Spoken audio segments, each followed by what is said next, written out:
right, welcome everyone. Welcome. Chodesh Tov. It is Rosh Chodesh Adar Aleph, and it's really a very, very exciting day. Misha Nichnas Adar Marbin Besimcha. It's a time where we increase happiness, we engage in increase of happiness. Even though it's Adar Aleph, it's a leap year this year. Nonetheless, it is still Rosh Chodesh Adar, and we really are very festive and joyous in this very special occasion. We are, for those observing also, it is also Groundhog Day, but I don't think there's much of an overlap between the Adar and that. We are in the book of Mishlei, chapter 4, book of Proverbs, and verse 14. We're again, Proverbs chapter 4, verse 14, where King Solomon speaks about the importance of uh, choosing the right path. It's not just about actions, it's about path. And so King Solomon says, "Be'orach reshaim al tavo." Do not come on the path of the wicked. The al ta'asher b'derech ra'im, and do not even step on the path of the evil. And so the idea is, again and again, King Solomon says, mistakes and mishaps don't happen on their own. It happens on a path. And so if you can avoid the path that leads to those mistakes, then you'll find yourself in a very, very good place. And that's what King Solomon says, continuing in verse 15. Pra'ehu al ta'vor bo. Do not even come close to that path. Steme alav avor. Even if you happen to be going on that path towards evil, towards mistakes, you should still take the detour and not come close to it. Furthermore, commentaries say not only does it mean you should take a detour and stay away from it, but the Ralbag says that it means you should cancel it, meaning you should stay away from it, and you should, even if you can bring about the falling of the path of the wicked, you should also do that. Why? Because the wicked are not people that will just drop everything. They won't just they won't not do wicked because it doesn't present themselves. Because King Solomon says, verse 16, "Ki lo yishnu im lo yareu." The wicked will not even sleep if they do not do evil. They are constantly seeking opportunities to cause harm. And so, if you have the ability to cause the wicked not to be on that path to harm, you should even make sure that you abolish that path that they have. Verse 17. Ki lachamu lechem resha, because the evil, even the food that they eat, is wicked, meaning they need it. They sustain themselves by doing wicked acts. So if you have a way of removing that path from them, you will save all the innocent. V'yein chamasim yishtu, and they will drink wine that is coming from theft and from wicked. So again, King Solomon is saying, avoid the path of the evil. That's number one. Take the righteous path, and if you have the option of even abolishing evil's ability altogether, you should do that. Interestingly, the next pasuk is really absolutely beautiful and quoted many times. The orach tzadikim keor noga. The path of the righteous is like the light of dawn, which is not only beautiful in and of itself. It's not only amazing to watch dawn, but it's also beautiful to see how dawn becomes day.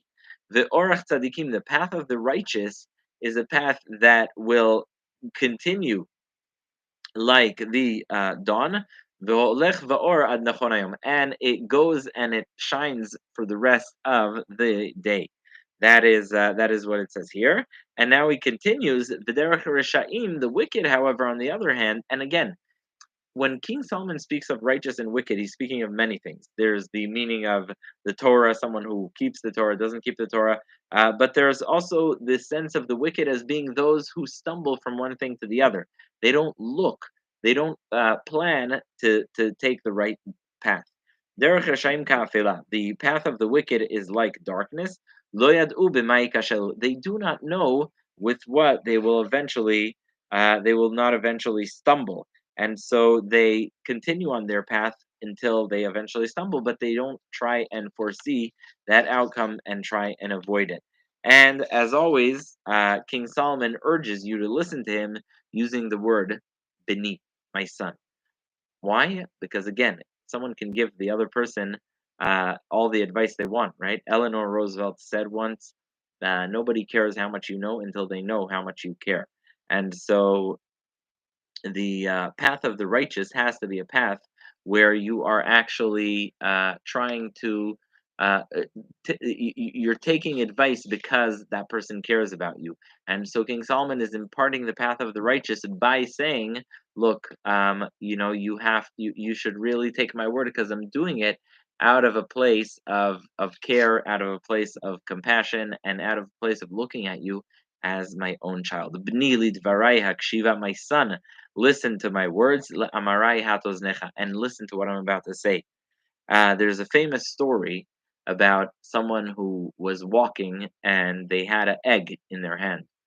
And as they're walking with this egg that they got, now I'm not talking about just like an egg that you would eat. I'm talking about it was a fertilized egg from a chicken with a chick in it.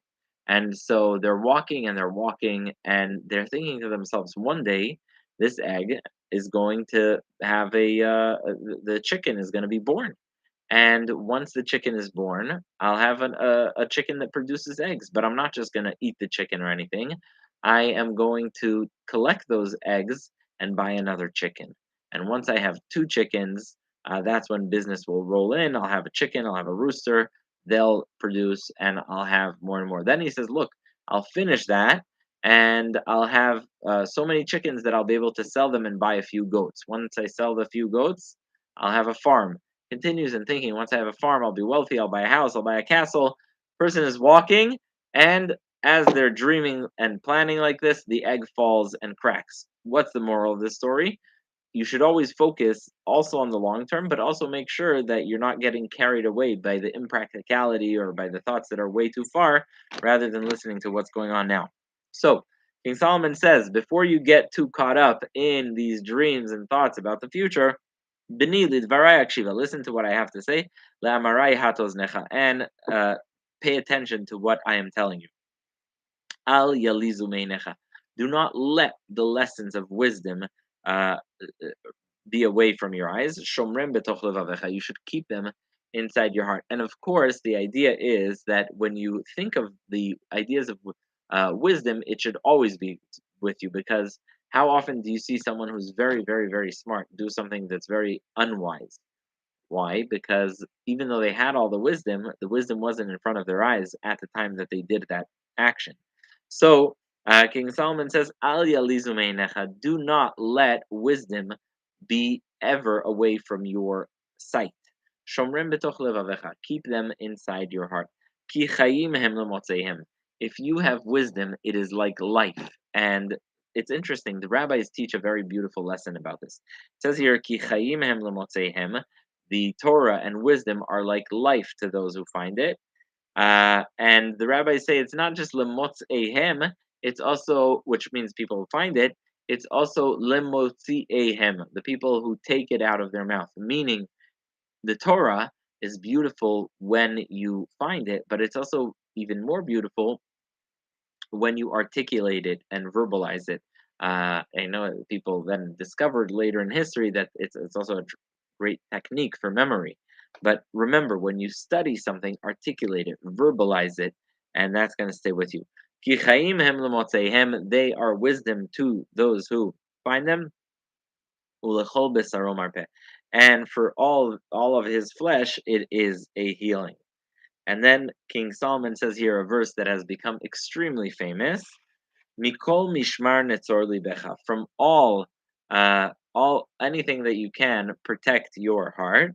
Ki mimenu totzot chaim, because the life itself comes from the heart. Now, this isn't just a warning to be careful with your cholesterol, which is important, and you should take your health very seriously. But it's not just King Solomon saying that if you don't protect your actual heart, you're going to lose your life.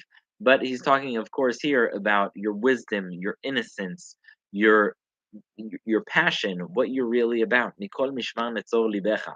How many people succeed in life not because this skill or that, but because of their passion? Keep that passion, preserve it. Mikol mishmar netzor libecha. Keep your heart, protect it.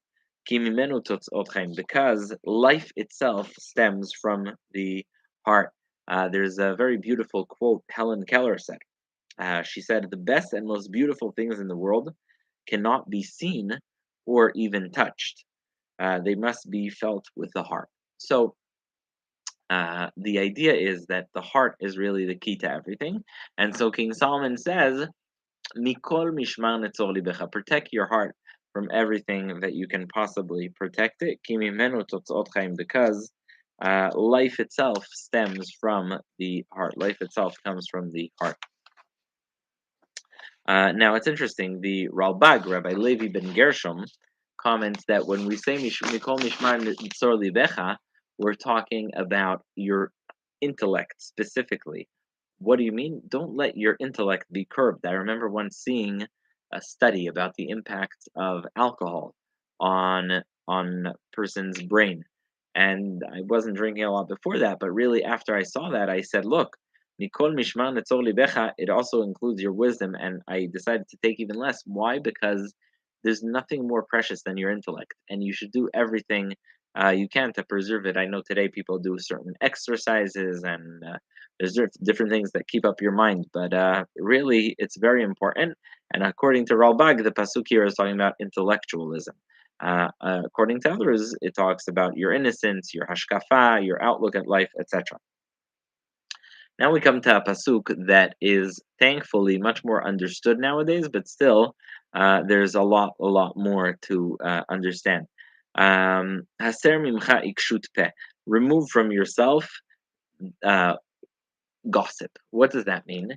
Sometimes a person can do something that's right, that's true, that's okay, but at the same time, it will cause people to say bad things about them. Now, even if you're not guilty, people might say things. So what the pasuk says is don't do something that can be interpreted as wrong. Not only should you avoid wrong, sorry, you should also avoid anything that looks wrong. Why? Because you don't want people talking about you. Hasir mimshcha ikshut peh. Remove from yourself and avoid anything that might cause people to say something negative about you. Ulezut sfatayim archek mimcha, and stay away from anything negative that people can infer in the wrong way and understand the wrong way. Bezrat Hashem, next week we'll continue verse 24, chapter 3, verse 24. Thank you everyone for joining us. Most importantly, Chodesh Tov, a good month to all. Bezrat Hashem, good news, good things for everyone.